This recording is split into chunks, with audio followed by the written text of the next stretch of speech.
आज का प्रवचन में अष्टावक्र गीता के श्लोक से प्रारंभ कर रहा हूं। भारतवर्ष में कुल 60 से ऊपर गीताएं लिखी गई हैं। कोई कृष्ण ने गीता नहीं लिखी हो। कृष्ण से पहले भी विश्वामित्र ने पूरी गीता लिखी है। विश्वामित्र गीता के नाम से प्रसिद्ध है। एक आरुणी हुआ है, उन्होंने बहुत सुंदर कोटि की गीता लिखी है। सनक जैसे राजा, उन्होंने पूरी गीता लिखी है। द्वापर में कृष्ण ने गीता लिखी है और आपको आश्चर्य होगा कि हनुमान ने भी एक उत्तम कोटि की गीता की रचना की है। हनुमान जैसा विचित्र एक शिष्य, एक भक्त। अष्टावक्र ने भी एक गीता लिखी है जो, और ये कृष्ण की गीताओं से ज्यादा महत्वपूर्ण मूल्यवान है। उसका ज्ञान कृष्ण की गीता से ज्यादा उच्च कोटि का है, जहाँ सारभूत तथ्य है। ऐसा कहकर मैं कृष्ण की गीता की न्यूनता नहीं बता रहा हूं, मगर ये बता रहा हूं कि इन गीताओं से भी उच्च कोटि के विचार, उच्च कोटि का ज्ञान, उच्च कोटि का चिंतन इन गीताओं में है। हनुमान ने जो गीता लिखी वो हनुमत गीता के नाम से प्रसिद्ध है। और हनुमान जैसा शिष्य, हमने उसका नाम बदल दिया भक्ति काल में, भक्त। पहले तो शब्द एक ही था, गुरु और शिष्य। भगवान और भक्त जैसा कोई शब्द था भी नहीं। ऋग्वेद में या यजुर्वेद में भक्त जैसा कोई शब्द आया भी नहीं है। भगवान जैसा भी कोई शब्द नहीं आया है। ब्रह्म का शब्द तो आया है, देवताओं का शब्द आया है। भगवान का शब्द का उच्चारण और भक्त का उच्चारण ये भक्ति काल में पैदा हुआ। और ये भक्त केवल आज से 400 साल पहले की स्थितियां हैं, जहाँ बाबर का समय, अकबर का समय या शाहजहां का समय था, तब ये सब भक्त पैदा हुए हैं। चाहे कबीर हो, चाहे सूर हो, चाहे तुलसी हो, एक युग के हैं। कुल 60 साल के इतिहास में ये सारे भक्त पैदा हुए और उन्होंने एक नई पद्धति निकाली कि केवल नाम मात्र से भी भगवान की प्राप्ति हो सकती है। और ये सिद्धांत उनका फैल गया, इसलिए कि नाम मात्र से उनको भगवान की प्राप्ति नहीं हो पाई और वे काल्पनिक भगवान के नाम के सामने झुकते रहे कि भगवान आएंगे और हमारा दुख दूर कर देंगे। जब अकबर का बहुत अत्याचार बढ़ गया, जजिया कर लगा दिया गया औरंगजेब ने, और तो तुलसी ने देखा कि हिंदू जाति बहुत अधिक दुखी पीड़ित हो रही है, तो उन्होंने एक ग्रंथ लिखा, तुलसीकृत रामचरितमानस। और उन्होंने राम की एक नायक की तुलना की। बड़ा वीर है, धनुष बाण दिए हुए है, युद्ध प्रिय है और शत्रुओं का संहार करने वाला है। जब जब हुए धर्म की हानि, बाढ़ ही असुर महाभिमानी। जब जब भी धर्म की हानि होगी तब तब, और जब असुर बढ़ जाएंगे तब तो भगवान रूप का धारण करेंगे और असुरों का नाश करेंगे। और इस प्रकार से उन्होंने एक नायक दिया हिंदुओं को, और हिंदू उस नायक की कल्पना के सहारे अपने धर्म की रक्षा कर सके। मगर ऐसा कहकर के भी मैं ये नहीं कहता हूं कि भक्त होना गलत है। हजारों लाखों भक्त आज भी हैं, मंदिर में जाते हैं, हाथ जोड़ते हैं और अपनी मनोकामना मांगते हैं। मगर जहां तक पूर्णता की बात है, वह भक्ति के माध्यम से संभव नहीं है। भक्ति केवल कीर्तन और मन को संतोष दे सकती है, कुछ क्षणों के लिए। स्थायित्व भाव नहीं दे सकती, क्योंकि वह अस्थायी भाव है। मंदिर में जाते हैं तो भाव पैदा होता है, मंदिर से बाहर निकलते हैं तो भाव समाप्त हो जाता है। और यदि जो 24 घंटे जो भक्त रहे भी हैं, वे भी अपने आप में उनकी श्रेष्ठ विधा होगी, मगर मेरी राय में वह अपने आप में गिड़गिड़ा कर और घुटने टेक कर और एक काल्पनिक भगवान के सहारे जीवन यापन करने की कला थी। अष्टावक्र ने अपनी गीता में इसी सिद्धांत को दोहराया। यद्यपि उस समय कोई भक्ति जैसी चीज थी नहीं, एक सेवा थी। हनुमान ने भी, हनुमान के जीवन का एक प्रसंग है कि राम की सेवा में वो 24 घंटे तत्पर रहते थे। ये कोई भक्त नहीं थे, अपने आप में उच्च कोटि के ज्ञानी थे और विद्वान थे। वह उनकी गीता से स्पष्ट होता है कि उनकी गीता में कितने उच्च कोटि के विचार और चिंतन हैं, कितना उच्च कोटि का ज्ञान उसमें लिखा हुआ है। एक बार उन्होंने देखा कि भगवान राम 4-5 दिनों से बहुत उदास हैं, चिंतित हैं, तनाव में हैं, मुस्कुरा नहीं रहे। उन्होंने 1-2 बार कारण भी पूछा कि ऐसा क्या कारण है कि आप इतने अधिक चिंतित हैं, क्या कार्य है, आप मुझे बताइए। मैं अकेला भी आपकी कृपा से समर्थ हूं कि मैं आपके तनाव को दूर कर सकता हूं। यदि मैं आपका सेवक हूं। ये भक्त शब्द जो आया है ये तुलसी ने लिखा है अपने रामचरितमानस में कि मैं आपका भक्त हूं। वाल्मीकि ने कहीं हनुमान को भक्त के रूप में संबोधित नहीं किया है। और वाल्मीकि राम के समय में ऋषि थे, जहाँ सीता जब वापिस रावण के यहाँ से आए तो वाल्मीकि के आश्रम में रही। वाल्मीकि ने जो कुछ लिखा है वो सत्य लिखा है, क्योंकि अपनी आंखों से देखा हुआ लिखा है, उनके समय की घटना है।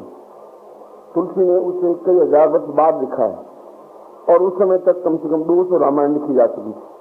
कंब रामायण अलग है, तेलंग रामायण अलग है, वाल्मीकि रामायण अलग है। इस प्रकार की 200 से ज्यादा रामायण है, कम से कम दक्षिण में 150 रामायण जो अलग ऋषियों द्वारा रामायण लिखी हुई है। उनका सारभूत तथ्य लेकर के उन्होंने ग्रंथ लिखा जिसको रामचरितमानस कहा गया, इसलिए उन्होंने भक्त कहा गया, हनुमान को भक्त कहा। बाकी वाल्मीकि ने उनको सही अर्थों में शिष्य शब्द से संबोधित किया है। और भगवान राम को गुरु के रूप में संबोधित किया है। जहां भी वाल्मीकि ने कहा है या तो उनको सम्राट के रूप में विभूषित किया है कि वह एक राजा है और पथभ्रष्ट राजा है, 2-3 बार लिखा। और इसीलिए अयोध्या के पास उनका आश्रम था, राम ने उनका आश्रम उजाड़ दिया वाल्मीकि का, और वहां से 80 किलोमीटर दूर उन्होंने वापस अपना आश्रम का निर्माण किया। और राम राज्य जिसकी तुम कल्पना कर रहे हो, राम राज्य में भी वैसी लड़ाई झगड़े थे, सामंतशाही थी, कई पत्नियां रखते थे, दशरथ जैसे ऋषि भी रखते थे। उनकी पत्नी के मुंह में आकर के बेटे को घर से भी निकाल दिया जाता था। मथुरा जैसी को मुंह लगाया करते थे, कुटिलता होती थी। एक भाई को वनवास देकर दूसरे भाई को राजगद्दी पर बिठाने के षड्यंत्र होते थे। ये आपके राम राज्य में भी होते थे, आज भी होते हैं।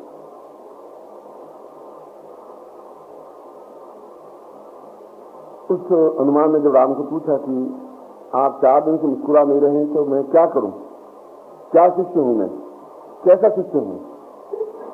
यदि मैं आपके जीवन के तनाव को या आपके जीवन के दुख को दूर नहीं कर सकता, और जब जब भी आपके ऊपर दुख पड़ा है मैं सबसे पहले आपके लिए सहायक हुआ हूं, मैं बड़प्पन नहीं कर रहा हूं। जब लक्ष्मण मूर्छित हुए तो मैं औषधि लेने गया और लंका से उठा करके वैद्य को उठा करके ले आया, सुसेन को। जब राम सीता की शुद्धि नहीं हो रही थी तो मैं समुद्र लांग करके सीता की चूड़ामणि लेकर के आपके पास आया।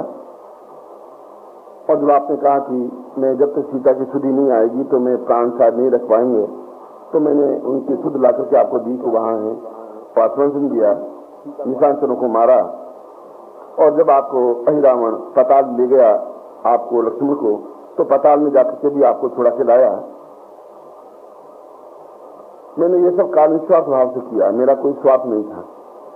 केवल ये था कि आप मेरे गुरु हैं, स्वामी हैं, आप मुझे उतना ही प्रेम दिया है, स्नेह दिया है जैसा एक स्वामी अपने सेवक को या गुरु अपने शिष्य को देता है। अब आप 4 दिन से उदास क्यों हैं? जब राजगद्दी मिल गई, ये राजगद्दी पे बैठे हैं। तो राम कुछ बोले नहीं। उनको ये तनाव था कि समाज मेरी पत्नी को लेकर के कई प्रकार से लांछन लगा रहे हैं, ये रावण के यहाँ रही हुई है, क्या करना चाहिए मुझे। मेरा में यह उनकी कमजोरी थी। यदि कोई कहे कि तुम्हारी पत्नी दुष्चरित्र है, उसके आधार पर उसको ले जाकर वाल्मीकि आश्रम में फेंक दे, ले जाकर के, ये पौरुषता नहीं थी। और वाल्मीकि ने सत्य कहा है, अपौरुषम क्लेवम रामम तम गच्छति। तुम क्लेव हो, नपुंसक हो, अपौरुष हो, तुम पौरुष नहीं है, इसलिए तुमने सीता को खुद भी जाकर मिल नहीं पाए। और चुपचाप लक्ष्मण के द्वारा ये बहका करके कि मैं तुम्हें अयोध्या में घुमाने ले जा रहा हूं और तुम आश्रम में लाकर रख दिया, तो मेरी तो बेटी के तुल्य है, मगर तुम्हारा ये कलंक तुम्हें जीवन में धुल नहीं पाएगा। ऐसा कहकर के भी मैं राम के प्रति विनय भाव ही रखता हूं, क्योंकि अपने माता पिता या अपने से बड़ों के प्रति एक विनय भाव ही जीवन में शोभा देता है। मैं तो इतिहास की बात कर रहा हूं। ये मंथन चल रहा था राम के मानस में, और इसलिए उमड़ गुमड़ थी कि मैं क्या करूं क्या नहीं करूं, और तनाव था, कोई चिंता थी, और कोई घटना रही होगी उनके मानस में। वाल्मीकि से हनुमान ने 4-5 बार पूछा तो उन्होंने कुछ जवाब दिया नहीं, और उसके मानस में यही था कि मैं अपने गुरु को तनाव रहित करूं, राम को तनाव रहित रखूं। ये मेरा धर्म है, ये मेरा कर्तव्य है, ये मेरे जीवन का चिंतन है। और दूसरे दिन वे सीता को देख करके किंचित मुस्कुराए। उनके ललाट पे सिंदूर की रेखा थी, सौभाग्य की रेखा थी। तो राम ने कहा कि आज सिंदूर की रेखा तुम्हारे सौभाग्य की बड़ी सुंदर चमक रही है। सीता ने कहा कि आप हैं तो वह मेरे सौभाग्य का प्रतीक है। और इस वार्तालाप में शायद 1 सेकंड रहा होगा जब राम मुस्कुराए होंगे और सीता की तरफ देखा होगा। हनुमान ने सोचा कि आज पहली बार एक छोटी सी 5 दिन बाद मुस्कुराहट आई है राम के, मगर इसको स्थायी भाव मुझे किसी प्रकार से देना चाहिए। राम तो बड़े हंसमुख थे, आशे थे, विनोद प्रिय थे, और यदि मुरझा गए तो मेरा जीवन अपने आप में व्यर्थ हो जाएगा, क्योंकि मैंने तो जीवन अपना समर्पित कर दिया है। मैंने उस वानर समूह को छोड़ दिया, सुग्रीव को छोड़ दिया, बाली को छोड़ दिया, अपना घर छोड़ दिया, पत्नी छोड़ दी, पुत्र छोड़ दिया। उनका पुत्र का नाम मकरध्वज था, और महाभारत युद्ध में मकरध्वज जैसा पैदा ऋषि हो योद्धा पैदा हुआ ही नहीं। केवल मकरध्वज था जो महाभारत युद्ध को जीत सका। अर्जुन ने नहीं जीता है, कृष्ण ने भी नहीं जीता है। महाभारत युद्ध जीता मकरध्वज ने। तो कर्ण के पास एक आग्नेयास्त्र था, और भगवान शिव ने स्वयं कर्ण की तपस्या से प्रसन्न होकर वो अग्निअस्त्र दिया था कि इस अग्निअस्त्र को छोड़ने पर साक्षात यमराज भी होंगे तो समाप्त होगा ही, मैं भी होऊंगा, तुम मेरे ऊपर अग्निबाण छोड़ दोगे, मैं भी समाप्त होऊंगा, तो एक बार अग्निबाण चलेगा तुम्हारा। उसको संजो करके रखा था कर्ण ने, और अर्जुन के लिए संजो कर रखा था कि जब तक उधर अर्जुन है तब तक युद्ध नहीं जीता जा सकता। और भीष्म ने भी कहा था, कर्ण अगर तुम्हें जीतना है इस युद्ध को तो अग्निअस्त्र को तुम केवल अर्जुन पर ही तुम्हें छोड़ना है, और उसको छोड़ोगे और अर्जुन जब समाप्त हो जाएगा तो अपने आप पांडव सेना हार जाएगी, थक जाएगी, पराजित हो जाएगी, निराशित हो जाएगी, एक मन में पराजय का भाव आ जाएगा, तुम विजयी हो जाओगे, कौरव विजयी हो जाएंगे। उसकी मां कुंती भी गई कर्ण के पास में, तुम दोनों भाई हो, अर्जुन भी मेरा पुत्र है, तुम भी मेरे पुत्र हो, तुम कौरव की तरफ हो, वो पांडव की तरफ है, और अपने भाई को मारने के लिए इतना बड़ा अस्त्र तुमने रखा है, और निश्चित इससे अर्जुन समाप्त हो जाएगा। कृष्ण भी उसको बचा नहीं सकता, कृष्ण का सुदर्शन चक्र भी नहीं बचा सकता। ये तो मेरे ऊपर छोड़ दो और मुझे समाप्त कर दो, मगर इस अस्त्र को समाप्त कर दो। उसने कहा, मैं कौरवों की तरफ हूं और मैं निश्चय रूप से इस अस्त्र को अर्जुन पर ही छोड़ूंगा, और यह मैंने प्रण ले लिया है। इस तथ्य को कृष्ण समझ रहे थे। कृष्ण ने कहा, जब तक इसके पास यह अस्त्र है, और जिस दिन भी इसने अस्त्र छोड़ दिया उस दिन अर्जुन समाप्त हो जाएगा, और ये मेरी सारी विद्या, मेरी सारी प्रयत्न, मेरी सारी गीता, मेरा सारा प्रवचन, और जो मैं युद्ध में विजय प्राप्त करने का जो मेरा संकल्प, ये सब समाप्त हो जाएगा, क्योंकि अर्जुन समाप्त होने के बाद में भीम, अर्जुन, नकुल, सहदेव और युधिष्ठिर ये क्या कर पाएंगे। तो उन्होंने मकरध्वज को बुलाया। उसने कहा कि तुम्हें आज कर्ण से युद्ध करना है, और युद्ध करना है, कर्ण को समाप्त करना है, ये तुम्हें आदेश। मकरध्वज बहुत ताकतवान था, बहुत क्षमतावान था, योद्धा था।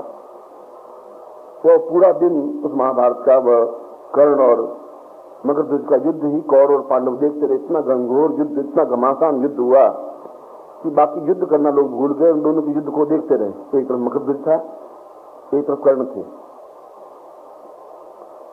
और तीरों से इस कर्ण को छेद दिया गदा से जब उसका सिर फोड़ दिया और जब वो कर्ण ने देखा कि मेरे पास बचने का कोई उपाय है ही नहीं, मैं समाप्त हो जाऊंगा इस मगरध्वज के सामने, पराजित नहीं समाप्त ही हो जाऊंगा, तो उसने अग्नि बाण निकाला और मगरध्वज पर छोड़ दिया। छोड़ते ही मगरध्वज समाप्त हो गया। और अर्जुन ने, कृष्ण ने शंख बजाया, भीम उदास हो गए, युधिष्ठिर उदास हो गया, अर्जुन उदास हो गए कि हमारा घर का एक लड़का समाप्त हो गया, इतना योद्धा। और कृष्ण बहुत खिलखिला के हंस पड़े।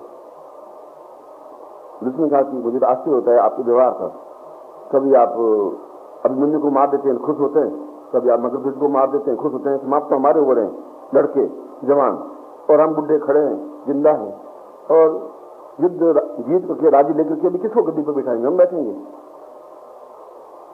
उसने कहा कि आज बहुत अच्छा हुआ युद्ध, आज मगरध्वज मारा गया, मैं बहुत प्रसन्न हूं, क्योंकि अगर मगरध्वज आज नहीं मारा जाता तो नहीं तो उससे अर्जुन की मृत्यु होती ही होती, और अर्जुन की मृत्यु होती तो वो मेरी मृत्यु हो जाती। मुझे अर्जुन को बचाना था और इसलिए मुझे ये कार्य करना पड़ा, मगरध्वज को आगे खड़ा करना पड़ा। मगरध्वज ने भी गीता लिखी है पूरी,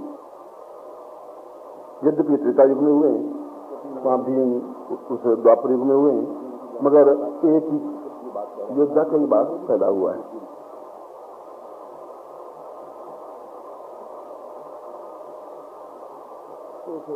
उसने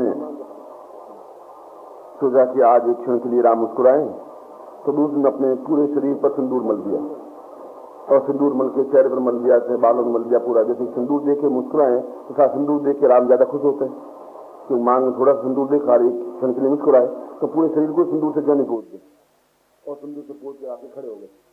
और राम जोर से खिला के हंस पड़े, ये क्या तूने आज किया, कि महाराज आप किससे खुश होते हैं तो मैं वैसा करूँ, जिस ढंग से आप खुश हों। सिंदूर पोतना मेरे लिए बहुत बड़ी बात नहीं थी, मगर शायद सिंदूर देख के खुश हुए, मैं सिंदूर ही लगाऊंगा, आपके सामने खड़ा होऊंगा। उस दिन के बाद हनुमान जी को सिंदूर लगाना शुरू किया। उससे पहले हनुमान जी को सिंदूर पोतना शुरू नहीं किया गया था। हम आप सिंदूर लगाते हैं, वो एक उनकी क्रिया थी। मैं उनके मानस में ये था कि जो मेरा स्वामी है, जो मेरा गुरु है, वो प्रसन्न हो, अगर उसके लिए मुझे कुछ भी कैसा भी रूप बनाना पड़े, कुछ भी कार्य करना पड़े। इन सारे प्रसंगों को लेकर के करीब करीब इस प्रकार के भावनाओं को लेकर के मगरध्वज ने गीता लिखी। और गीता में उन्होंने श्लोक लिखा, जीवनो सदैवं महितं प्रणात्वा पूर्णोद्भवां पूर्णमदैव तुल्यं पशुत्वं च चैवं नराधं नरेत्वं सहिष्णु गुरु पूर्णमदैव तुल्यम। मगरध्वज ने कहा कि जनक, तुम योद्धा राजा तो हो, मैं गए बीते राजा हूं। इतना दमखम के साथ बोलना वह बोल सकता था, या कोई भी बोल सकता था जब उसके हृदय में आत्मज्ञान होता था, ताकत होती थी।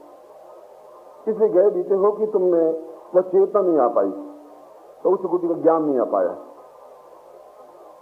और इसलिए तुम्हारे जीवन में एक वितृष्णा रही, तुम्हारा पुत्र हुआ नहीं, और पुत्र हुआ नहीं इसलिए वितृष्णा से तुम अपने आप में कुंठित हो गए, और वह कुंठा तुम्हारे कभी न कभी हिलोर पैदा होती है, और किसी को पीड़ित करके तुम बहुत खुश होते हो। जब कोई तुम्हारे घाव से, शब्दों से, बातों से पीड़ित होता है तो तुम्हें मन में प्रसन्नता व्याप्त होती है कि मैंने पीड़ा दी।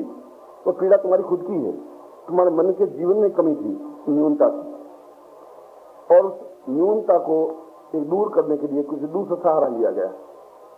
उसने कहा, जनक, इससे तुम महान नहीं कहला सकते, इसलिए नहीं महान कहला सकते, तुम राजा हो।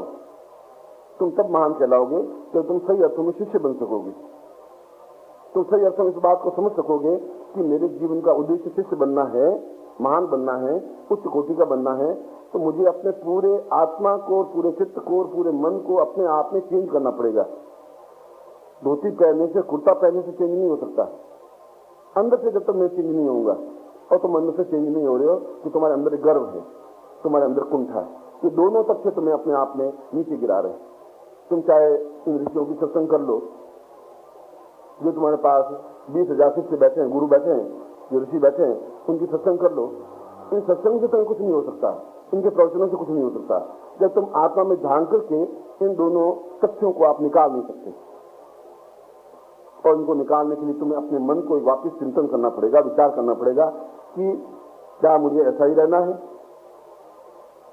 तब तो फिर तुम सही हो।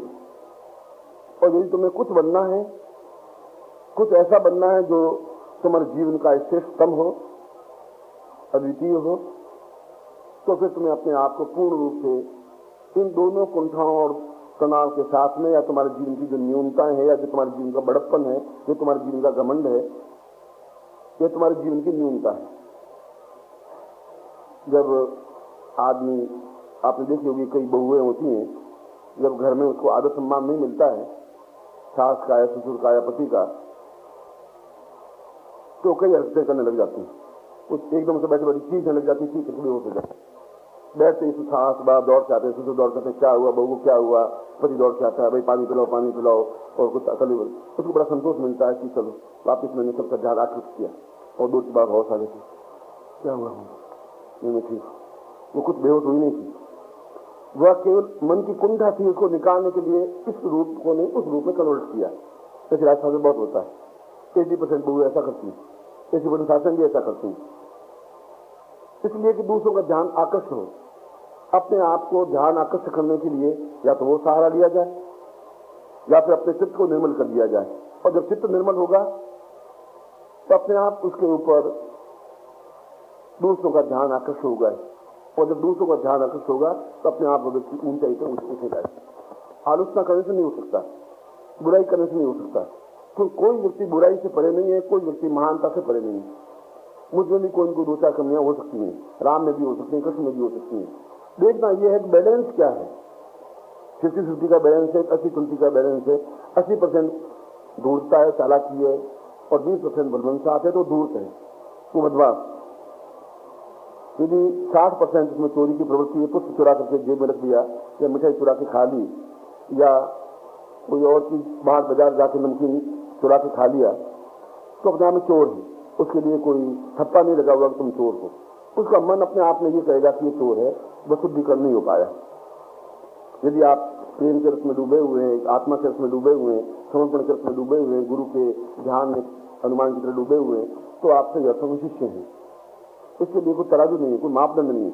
आप कितने समर्पित हैं अपने मन से, शरीर से तो समर्पित होने गुरु तो समझ जाएगा कि केवल शरीर से समर्पित हो रहा है, मुझे केवल गुरु कह रहा है, मुझे केवल हाथ जोड़ रहा है, मुझे केवल प्रणाम कर रहा है। उस प्रणाम से वे गुरु खुश हो सकते हैं जो गुरु नहीं है।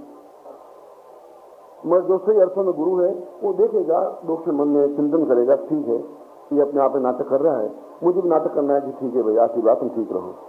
मगर वो जुड़ने की क्रिया नहीं बन पाएगी। तुम वो कह रहा है इसका वक्त कि जनक तुम गुरु से जुड़ नहीं सकते, क्योंकि तुम्हारे जीवन में गुरु है ही नहीं।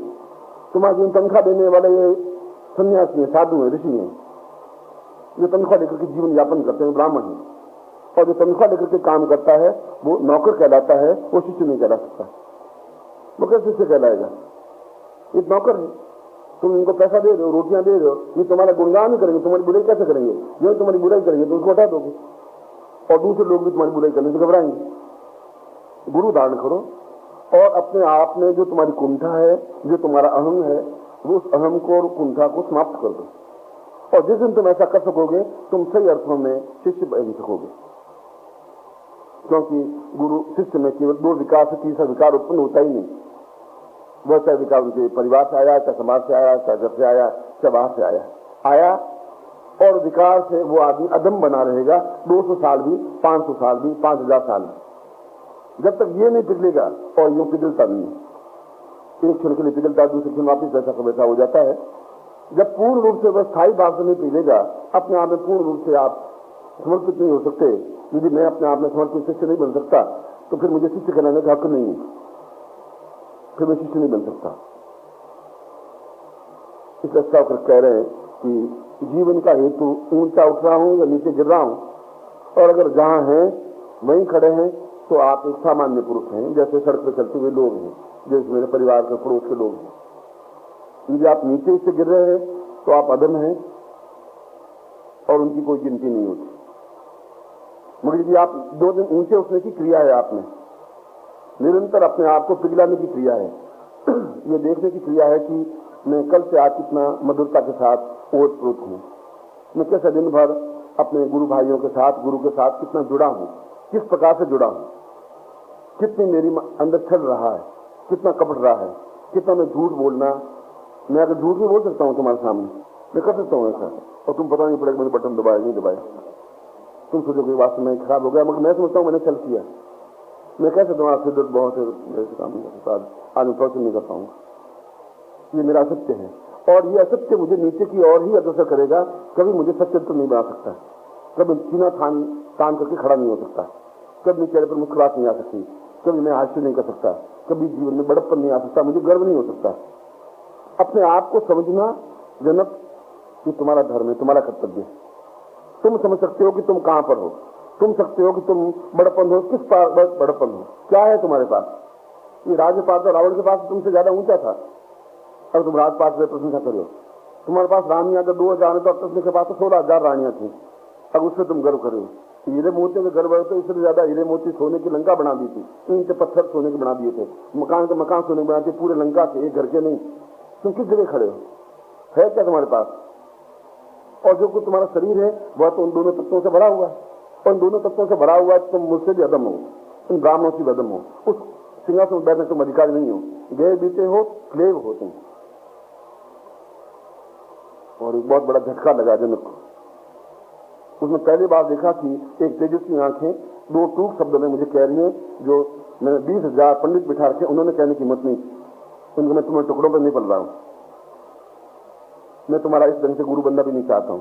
मैं तो सभा में आया हूं तुम्हारी आंखें खोलने के लिए, तुम बहुत गए बीते आदमी हो, ये बताने के लिए आया हूं, ये बताने के लिए तुम चमार हो, जो मेरी चमड़ी को देख करके अपने आप में हंस रहे थे, मुस्कुरा रहे थे, क्योंकि मैं 8 जगह से टेढ़ा हूं, आगे टेढ़ा हूं, तुम्हें चमड़ी टेढ़ी है, मैं टेढ़ा नहीं हूं, मेरा ज्ञान टेढ़ा नहीं है, तो मेरे ज्ञान से गुरुत्व प्राप्त करना है।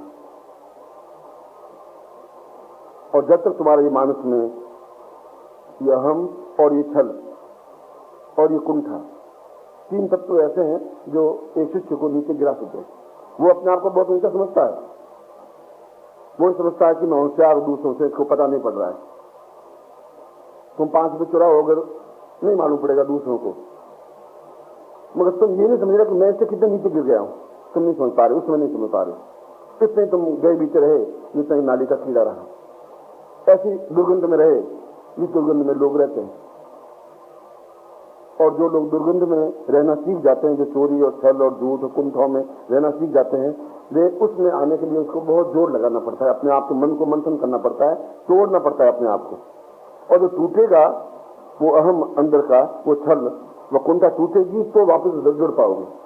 वो टूटेगी नहीं, क्योंकि टूटेगी इसलिए नहीं कि कई जन्मों से तुम्हारे साथ जुड़ी हुई है।